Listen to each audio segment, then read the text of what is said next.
নমস্কার বন্ধুরা, বনিস কিচেনে আপনাদের সকলকে স্বাগত। আজকে আমি আপনাদের সঙ্গে শেয়ার করব mutton biryani recipe. Mutton biryani করার জন্য এখানে আমি 800 গ্রাম মাটন ধুয়ে পরিষ্কার করে নিয়েছি। এবার ম্যারিনেট করে নেব।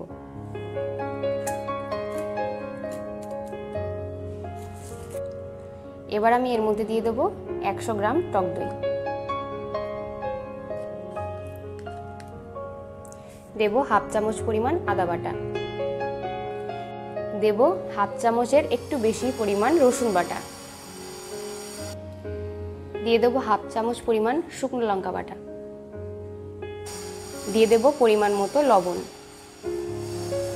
দিয়ে দেব হাফ চামচ পরিমাণ গরম মশলা গুঁড়ো। সবশেষে আমি এর মধ্যে দিয়ে দেব হাফ চামচ পরিমাণ বিরিয়ানি মশলা। এবার আমি হাতের সাহায্যে খুব ভালো করে মেখে নেব।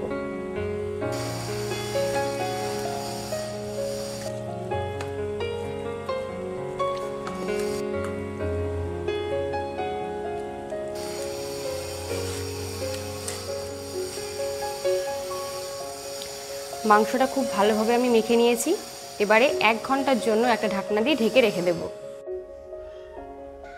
বিরিয়ানিতে দেওয়ার জন্য আমি বেরেস্তা তৈরি করব, সেই জন্য এখানে দিয়ে দিয়েছি সাদা তেল। এবার দিয়ে দিচ্ছি সর্ষের তেল। এবারে এর মধ্যে দিয়ে দেব লবণ। লবণটা দিয়ে দিয়েছি, এবার একটু নাড়িয়ে নিচ্ছি। এবারে দিয়ে দেব পেঁয়াজ কুচি। দেখুন বেরেস্তাটা একদম রেডি হয়ে গেছে, কতটা সুন্দর গোল্ডেন কালার এসছে এবং বেরেস্তাটা কিন্তু ঝরঝরে হয়েছে। এবার আমি ছাঁকনি দিয়ে ছেঁকে নামিয়ে নেব। বিরিয়ানিতে দেওয়ার জন্য কিন্তু বেরেস্তাটা আমি তৈরি করে নিয়েছি। বেরেস্তা করে নেওয়ায় তেলের মধ্যে আমি আলুগুলো ভেজে নেব, সেই জন্য আমি আলুগুলোকে একটু ইয়েলো ফুড কালার দিয়ে মাখিয়ে নিয়েছি। তেলটা খুব সুন্দর গরম হয়ে গেছে, এবার আলুগুলোর টুকরো আমি দিয়ে দিচ্ছি।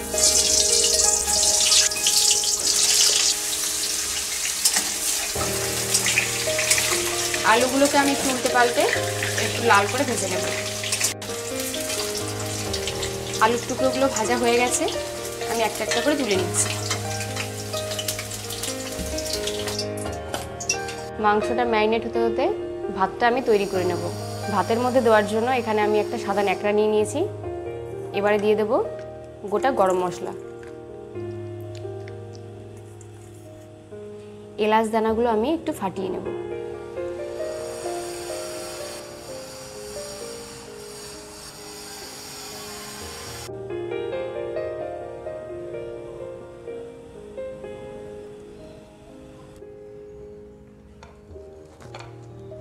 ভাত তৈরির জন্য জলটা খুব ভালোভাবে গরম হয়ে গেছে। এবারে আমি দিয়ে দেব গোটা গরম মশলার পুটুলিটা। এবার এই জলটাকে আমি 5 মিনিটের জন্য একটু ফুটতে দেব। গরম মশলার থলিটা দেওয়ার জন্য গরম মশলার যে একটা ফ্লেভার জলের সঙ্গে খুব ভালোভাবে মিশে যাবে এবং দানাটাও কিন্তু মুখে বাঁধবে না, যার জন্য এটা আমি দিয়েছি। দেখুন 5 মিনিট ফোটার পর কিন্তু জলের কালার অনেকটাই পাল্টে গেছে। এবার আমি এর মধ্যে দিয়ে দেব চাল, যেটা আমি 1 ঘন্টা আগে ভিজিয়ে রেখেছিলাম।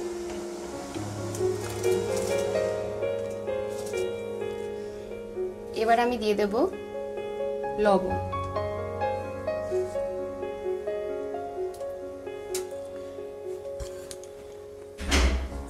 লবণটা দিয়ে দিয়েছি। এবারে আমি একটা ঢাকনা দিয়ে ঢেকে রাখবো। ভাতটাকে কিন্তু আমি খুব বেশি নরম করব না, 80% হলেই নামিয়ে নেব। যেহেতু এটা পরে দমে যাবে, অনেকটা সেদ্ধ হবে, তাই 80% একদম ঠিক আছে। বিরিয়ানিতে দেওয়ার জন্য এখানে আমি উষ্ণ গরম দুধ নিয়েছি। এই দুধের মধ্যে দিয়ে দেব কেশর। এবারে দিয়ে দেব কিছুটা পরিমাণ মিঠা আতর।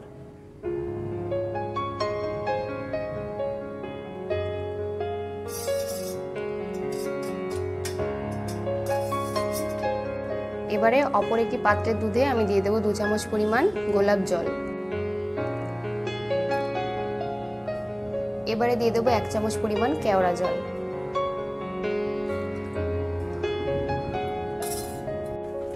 দেখুন ভাতটা একদম রেডি হয়ে গেছে, আমি ফ্যানটা ঝরিয়ে নিচ্ছি। ভাতের ফ্যানটা আমি ঝরিয়ে নিয়েছি। এবারে ভাতগুলোকে আমি একটু ঠান্ডা করে নেব। ভাতটা একটু ঠান্ডা করে নিলে বিরিয়ানিটা খুব ঝরঝরে হয়। 1 ঘন্টা হয়ে গেছে। এবার আমি মাটনটা রান্না করে নেব। মাটনটা আমি 1 ঘন্টা ঢেকে রেখেছিলাম। দেখুন মাটনটা কতটা সুন্দর হয়েছে। এবার আমি এটা রান্না করে নেব। রান্না করার জন্য এখানে আমি তেলটা বসিয়ে দিয়েছি। এবারে দিয়ে দেবো 2টো তেজপাতা, দিয়ে দেবো 1টা শুকনো লঙ্কা, দিয়ে দিচ্ছি গোটা গরম মশলা। এই ফোড়নটাকে আমি 1 মিনিট মতো একটু নেড়েচেড়ে ভেজে নেব। ফোড়নটা একটু ভেজে নিয়েছি। এবার আমি এর মধ্যে দিয়ে দেবো পেঁয়াজ কুচি।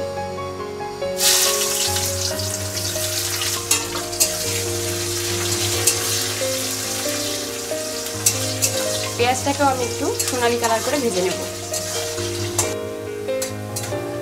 সমস্ত উপকরণগুলি আমি একটু ভেজে নিয়েছি। এবার আমি এর মধ্যে দিয়ে দেবো ম্যারিনেট করে রাখা মাটন।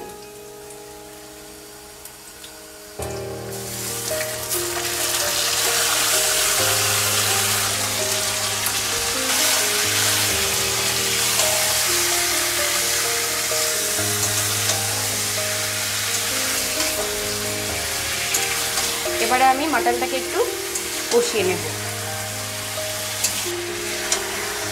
মাংসটা আমি একটু কষিয়ে নিয়েছি। এবার এর মধ্যে আমি দিয়ে দেবো ভেজে রাখা আলুর টুকরো।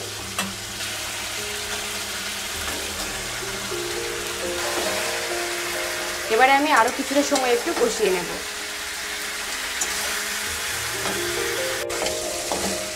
মাংসটা খুব সুন্দর কষানো হয়ে গেছে। এবার আমি এর মধ্যে দিয়ে দেবো খুব সামান্য পরিমাণে একটু জল।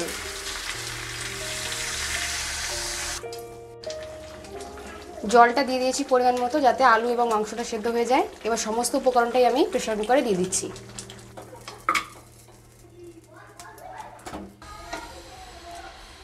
এবার আমি প্রেসার কুকার ঢাকনাটা আটকে দিচ্ছি। প্রেসার কুকারের মধ্যে মাংস এবং আলু দিয়ে দিয়েছি। এবার আমি সিটি দিয়ে মাংস এবং আলুটাকে খুব ভালোভাবে সেদ্ধ করে নেব।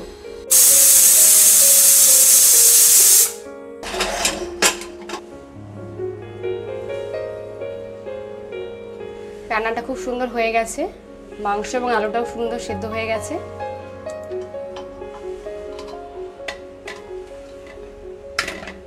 এবার এই ঝোলটা আমি ছাঁকনির সাহায্যে ছেঁকে নেব। এই ঝোলটা আমি ছাঁকনির সাহায্যে ছেঁকে নিচ্ছি। এই যে ঝোলটা, এটা কিন্তু আমি বিরিয়ানিতে দেবো। আর ছাঁকনিতে ছেঁকে নেওয়াতে দেখুন এক্সট্রা কত দানা আছে, এটা কিন্তু আমি ফেলে দেব। এই দানাটা ফেলে না দিলে কিন্তু দানাটা বিরিয়ানির মধ্যে থাকতো, খেতে কিন্তু ভালো লাগতো না। দেখুন ঝোলটা আমি ছেঁকে নিয়েছি, কতটা সুন্দর হয়েছে। এটা আমার বিরিয়ানি লেয়ার করার সময় কাজে লাগবে। এবার তাহলে চলুন বিরিয়ানির লেয়ারটা কীভাবে তৈরি করছি সেটা আপনাদের সঙ্গে শেয়ার করছি। এখানে দেখুন আমি একটা বড় হাঁড়ি নিয়ে নিয়েছি। এবার সবার প্রথমে আমি দিয়ে দেব ঘি।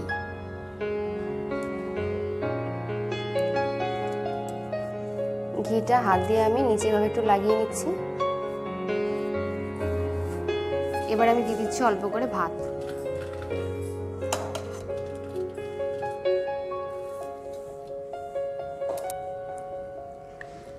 এবার আমি দিয়ে দেব আলু, দিয়ে দেব মাটন,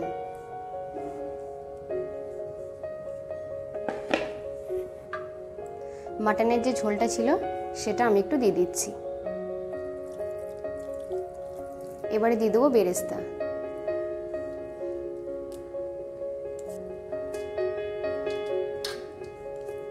দিয়ে দেবো বিরিয়ানি মশলা,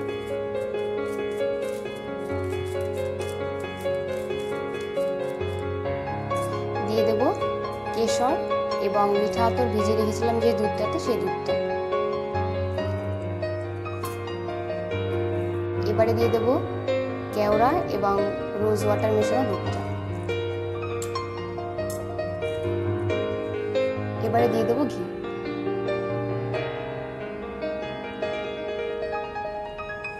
ঠিক একইভাবে আমি আর একটা লেয়ার তৈরি করে নেব।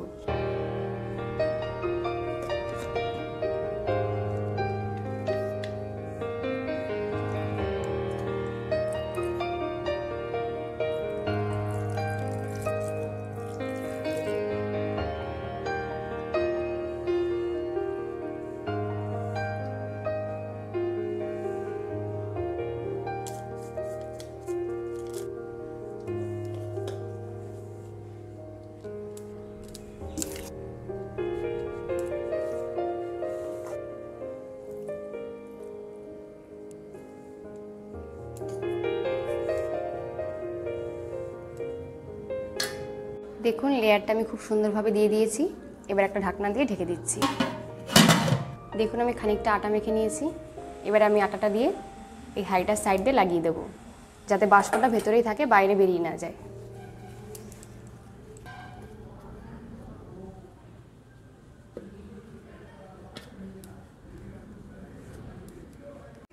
দেখুন আমি আটাটা দিয়ে কি সুন্দর ঢাকনাটা ঢেকে দিয়েছি, যাতে বাষ্পটা ভেতরেই থাকে।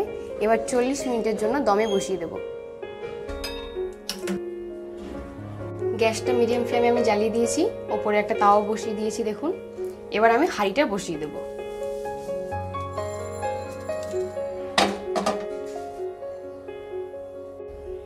এবারে এইভাবে আমি 40 মিনিটের জন্য দমে বসিয়ে দিলাম। 40 মিনিট বাদে আপনাদেরকে দেখাচ্ছি বিরিয়ানিটা ঠিক কতটা ভালো হয়েছে। 40 মিনিট হয়ে গেছে, আমি গ্যাসের ফ্লেমটা অফ করে দিয়েছি।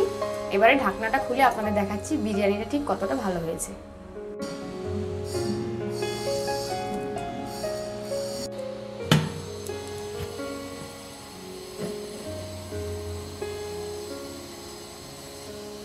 দেখুন বিরিয়ানিটা ঠিক কতটা সুন্দর দেখতে হয়েছে, এটা খেতেও কিন্তু খুব সুন্দর লাগবে।